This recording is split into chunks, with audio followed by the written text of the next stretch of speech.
बातों से नहीं आता बदलाव। सोच से बदलती है दुनिया, बदलते वक्त के साथ बदलनी होती है सोच। नए सोच के साथ लाए हैं हम खबरों का नया पेपर। आप देख रहे हैं इंडिया वार्ता न्यूज।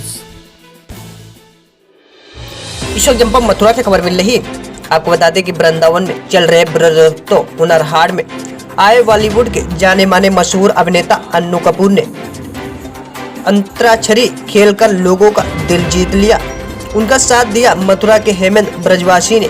उनके द्वारा अंतराक्षरी में दीवाने मस्ताने परवानों के बीच अंतराक्षरी का सिलसिला शुरू हुआ और मस्तानों ने ये भी अंतराक्षरी का खिताब जीता। इसी के साथ अन्नू कपूर ने लोगों के बीच जाकर भी अंताक्षरी खेली और कई लोगों को आकर्षक गिफ्ट भी भेंट किए। अन्नू कपूर की एक झलक पाने को लोग बेताब रहे। मथुरा से ब्यूरो चीफ राहुल ठाकुर की रिपोर्ट। जी प्लीज सर, आज कृष्ण की नगरी में आए हैं, कैसे लगा?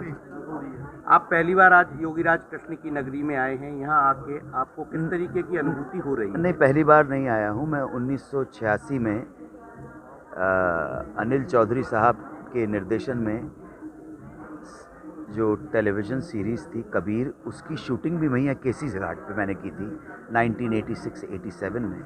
सो इससे पहले भी आ चुका हूँ।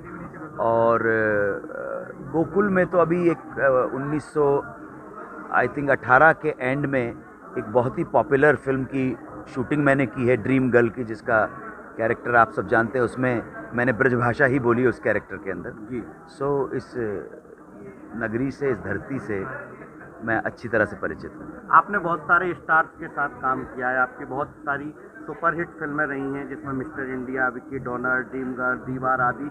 तो यहाँ जितने भी स्टार्स हैं, इनमें सबसे अच्छा अनुभव आपका किसके साथ रहा? देखिए, यहाँ पर वृंदावन के अंदर आके किसी स्टार को मैं एंडोर्स करने के लिए नहीं, हुनर हाट को इंडोर्स करने के लिए आया हूँ। हुनर हाट में जो हमारे भारतीय शिल्पकार हैं, कारीगर हैं, अगर मैं उनको प्रमोट कर सकूं, उनकी प्रशंसा कर सकूं और इस तरह से उनको जनता के सामने प्रस्तुत कर सकूं कि वो यहाँ के सुपरस्टार बने, तो मुझे उसकी ज़्यादा खुशी होगी। सर, ब्रज क्षेत्र के जो नवोदित कलाकार हैं, उनके लिए आप कोई मैसेज देना चाहेंगे?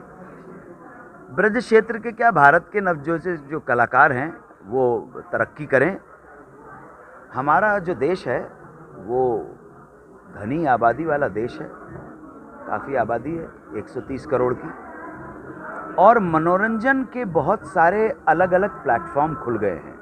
पहले सिर्फ एक सिनेमा हुआ करता था, रेडियो हुआ करता था, उसमें भी इतना ज़्यादा आर्थिक रूप से लाभ नहीं मिल पाता था। उसके बाद टीवी आ गया, फिर प्राइवेट चैनल्स आ गए और अब ओटीटी की वजह से बहुत व्यापक है, तो स्कोप ज़्यादा बढ़ गया है, कंपटीशन ज़्यादा बढ़ गया है।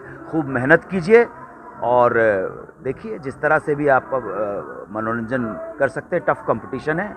मेरी सारी शुभकामनाएं आपके साथ। अनु सर, अंताक्षरी जैसा रियलिटी शो आपने दिया, इस तरीके का कोई और रियलिटी शो आने वाले समय में हमारे दर्शकों को देखने को मिलेगा? मिल भी सकता है, बट मैं उसके बारे में कुछ कह नहीं सकता। वो तो ऑफिस की क्रिएटिव हमारे जो डिपार्टमेंट है। हाँ जी, आज आप हुनर हाट में आए तो किस तरीके का हुनर दिखाएंगे यहाँ पर लोगों को?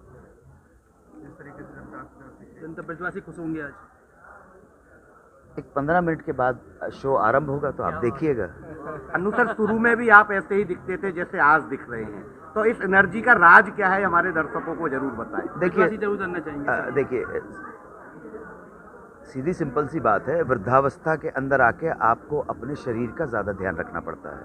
ठीक है, वो कहते हैं ना कि एक समय ऐसा होता है आप जब खाने के लिए जीते थे, और उम्र का एक ऐसा पड़ाव आता है जब आप जीने के लिए खाते हैं। तो आपके खान पान में शुद्धता रहनी चाहिए। Early to bed and early to rise. Morning में उठिए, ठीक है,